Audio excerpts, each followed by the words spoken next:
Good morning, student. Last time in Animal Kingdom chapter we done Porifera phylum, phylum Coelenterata and phylum Stenophora.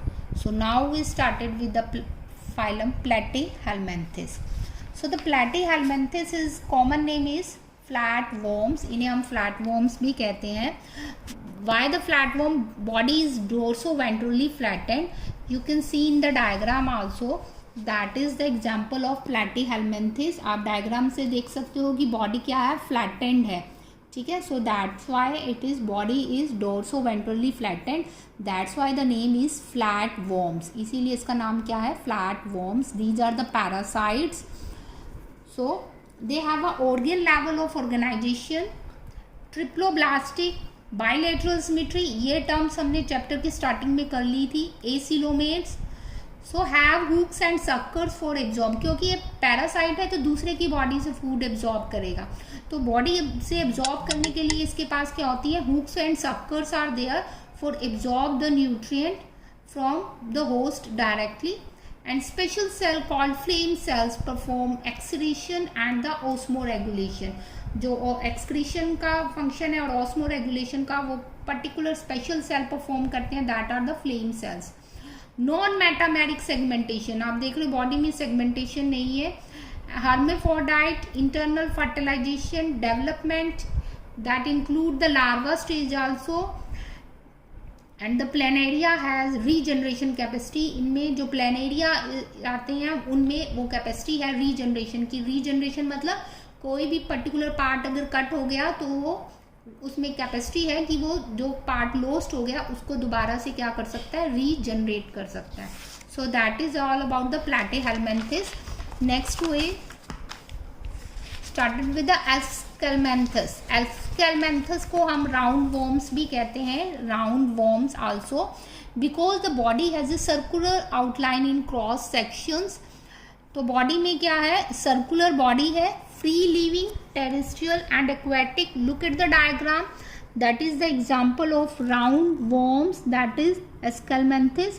ये जो Escalmenthes है ये आपके practical में भी आता है. You have to learn the scientific name of Escalmenthes and that name is Ascarius vacheria.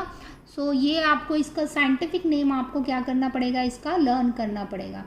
So that is a free living terrestrial aquatic parasite, organ level organization, triploblastic, bilateral symmetry, and the digestive system is complete. They have pseudocoelomate and excretory tubes removes the waste from the body cavity through the pores. These are unisexual, dioecious. Internal fertilization occurs. So that is all about the phylum Escalmenthes. Now the next is the phylum Annelida. Annelida जो है their body surface marked into rings. Look at the diagram. आप diagram में देख सकते हो कि जगह जगह पर बॉडी में क्या है, रिंग्स बने हुए हैं. और आप देख रहे हो यहाँ पर एक ट्राइंगुलर प्रोजेक्शंस भी बनी हुई हैं. इन ट्राइंगुलर प्रोजेक्शंस को हम पैरापोडिया भी कहते हैं. क्या कहते हैं, parapodia. These are for the movement. So this is the characteristic of phylum Annelida. The body surface marked into rings like annuals. Rings जो है annuals की तरह होते हैं. So that's why little ring or segment. They are terrestrial, aquatic, freshwater, parasitic. Organ level of organization, triploblastic and the bilateral symmetry. You have to learn these point also कि किस level की organisation है, triploblastic layer है, कौन सी layers है, bilateral symmetry है, radial symmetry है, metameric segmentation. सो locomotion bye parapodia. Parapodia वही ट्राइंगुलर रिंग्स, ट्राइंगुलर प्रोजेक्शंस जिनकी हेल्प से वो क्या करता है, मूव करता है. Closed circulatory system. Respiration with the skin. Skin moist skin से रेस्पिरेशन करता है. और एक्सक्रीशन में यहाँ पर यूज होता है nephridia. Nephridia help in excretory system. Nervous system consist of paired ganglia. छोटी छोटी नर्व्स होती हैं. That is the paired ganglia connected by double ventral nerve code.